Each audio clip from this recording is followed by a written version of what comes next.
యేసుక్రీస్తునందు మనకి విడుదల దొరికింది. స్వస్థత దొరకలేదా? శాంతి సమాధానాలు చెప్పు. పరిశుద్ధాత్మ, ఆత్మరక్షణ, పాప క్షమాపణ, అవసరాలకు సమాధానం. ఇంకేం కావాలి? ముగింపు. క్రీస్తు యేసునందు అన్నీ దొరికాయి. నీకు కావాల్సినవన్నీ ఆయనలోనే ఉన్నాయి. ఏం కావాలి? యేసుకెళ్ళే చూడు, యేసుకెళ్ళే చూడు. భయం కలిగిందా? ఆయనకెళ్ళి చూడు, ధైర్యం దొరుకుతుంది. ధైర్యం ఎంత ధైర్యం! నిత్య జీవం దొరికింది క్రీస్తు యేసునందు. దేవుని కుమారుడు, కుమార్తె అనిపించుకునే కుమారత్వం, కుమార్తె తత్వం దొరికింది. దేవుణ్ణి నాన్న, అబ్బా, తండ్రి, అయ్యా, డాడీ, డాడీయోయ్ అనుకునే అంత స్వతంత్రం దొరికింది దేవునితో, దేవుని దగ్గర. లేకపోతే ఇంత చనువు ఎక్కడదమ్మా మనకి దేవుడితో? మనమే పెద్ద పరిశుద్ధులమైంది. మనము మన బతుకులు, మనం వచ్చి దేవునితో ఇంత చనువుగా వ్యవహరిస్తున్నామంటే ఎవరి దయ? క్రీస్తు యేసునందు దొరికింది మనకి ఈ సామీప్యం తండ్రితో, ఆ దహించు అగ్ని అయిన దేవునితో. ఈరోజు కూర్చొని డాడీ, తండ్రి, అబ్బా, అయ్యా, నానా, నానా అనే అంత స్వాతంత్ర్యం క్రీస్తు యేసునందు దొరికింది. ఒక మానవుడికి కావలసిన సమస్తము యేసునందు. సాతాను మీద జయము దొరికింది మనకి, శత్రువు మీద జయము దొరికింది మనకి యేసునందు. ఇక రాసుకుంటే అన్నీ యేసునందే దొరికినాయి. సేవ, దేవదూతలకు దక్కని సేవ చేసే భాగ్యం యేసునందు దొరికింది. దేవునితో కలిసి జత పని చేసే భాగ్యం యేసునందు దొరికింది. కాబట్టి ప్రియులారా, కాగా దేవుడు తన ఐశ్వర్యము చొప్పున క్రీస్తు యేసునందు మహిమలో మీ ప్రతి అవసరము తీర్చును అన్న ఆ మాటలో దేవుడు శరీరానికి కూడా దేవుడు, ఆత్మకు మాత్రమే కాదు, శరీర అక్కర్లకు కూడా ఆయన చాలినవాడు. కాబట్టి పొద్దస్తమానో శాలేమన్నా ఆత్మ గురించే చెప్తున్నాడు, శరీరం గురించి ఎప్పట్లో అనుకోవద్దు. శరీరానికి కూడా యేసయ్య సహాయకుడు. అందుకే ప్రార్థన విజయాలు పెడుతుంది. దేవుడు ఇట్లా కూడా కార్యాలు చేస్తున్నాడని. ఆన్లైన్లో సాక్ష్యాలు చెప్పమంటే ఎన్ని సాక్ష్యాలో. కాబట్టి ఇప్పుడు మనం ఏమి చేయవలెను? ఆయన మీద ఆనుకోవాలి అన్నాడు. ఆనుకొనుట అంటే ఆయన యందు విశ్వాసం ఉంచుట. నిజంగా ఆయన్ని మనం నమ్మితే, ఒక చిన్న మాట చెప్తా, ఎగ్జాంపుల్. నేను డబ్బులు ఉన్నోడని మీకు నమ్మకం ఉందనుకో, మీ అవసరానికి నేను ఇవ్వగలనని నమ్మకం ఉందనుకో, మీరు నా దగ్గరికి వస్తారా రారా? నిజంగా చెప్పండి, నిద్ర లేచి చెప్పండి. లేచారా?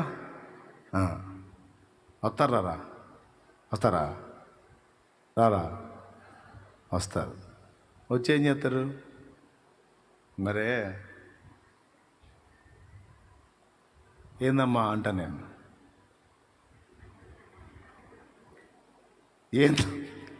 ఏందమ్మా అంటాను. ఏం తమ్ముడు అంటే నేనేం చేయాలా?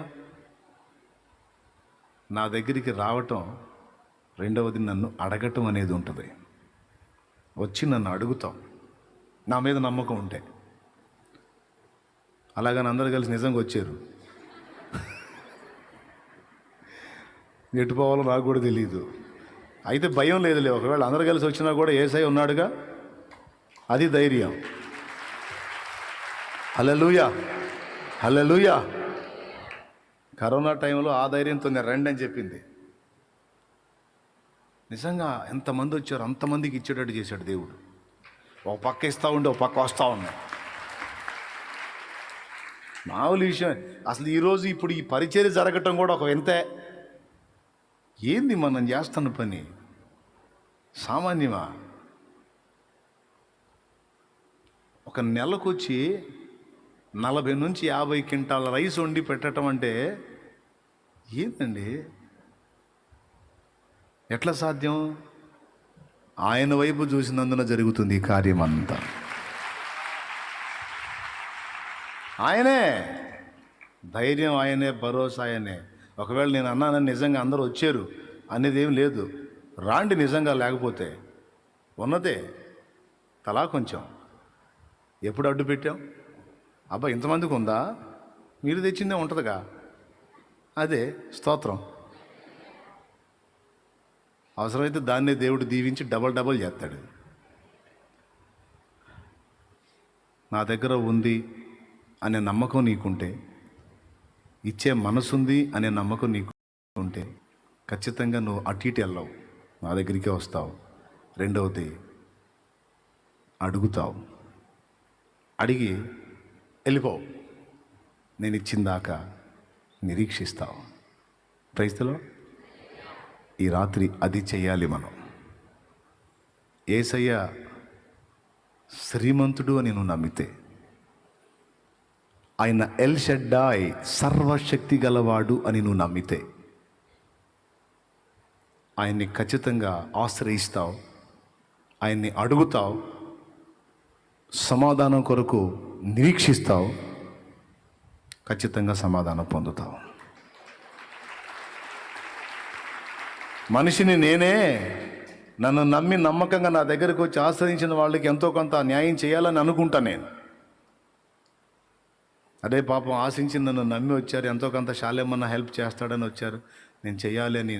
నా మీద అవతలి వాళ్ళు పెట్టుకున్న ఆ నమ్మకాన్ని, ఆ విశ్వాసాన్ని కాపాడుకోవడానికి కనీసం వారు అడిగినంత కాకపోయినా నాకున్నంతలో ఎంతో కొంత న్యాయం చేయడానికి ఒక మనిషిగా నేనే తప్పించినప్పుడు, శ్రీమంతుడు అద్వితీయుడైన నా ప్రభు, ఆయన మీద మనం నమ్మకం పెట్టుకొని, దేవా సహాయం చేయవా అని ఆయన దగ్గరికి వెళ్ళి మోకాళ్ళుని చేయి జాపితే, మనిషిని నేనే అంత సీరియస్గా తీసుకున్నప్పుడు దేవుడు ఎంత సీరియస్గా తీసుకుంటాడు? కాకపోతే మనం ఆయన అనుకోం. అందుకే తప్పకుండా మనం ఆనుకుందాం, సమాధానం పొందుదాం. నమ్మితే రా, మోకాళ్ళ మీదకి రా. క్రీస్తు యేసునందు నీకు అన్ని విషయాల్లో సమాధానం ఉంది. ఇంకా రక్షణ పొందకపోతే, ఇంకా మారు మనసు పొందకపోతే మారు మనసు పొందు, రక్షణ బాప్తిస్మం పొందకపోతే బాప్తిస్మం పొందు. ఇంకా యేసుకు చెందిన వ్యక్తివి కాకపోతే త్వరగా యేసుకు చెందిన వ్యక్తివి కా. రక్షణ పొందిన వాళ్ళందరూ యేసుకు చెందినవారు, యేసునందున్నవారు. ఇంకా ఎంతమంది అయితే రక్షణ బాప్తిస్మం పొందలేదో ఇంకా వారు యేసుకు వెలపట్టున్నారు. నమ్మి బాప్తిస్మం పొందు వాడు రక్షింపబడతాడు. త్వరగా యేసులోకి పరిగెత్తు.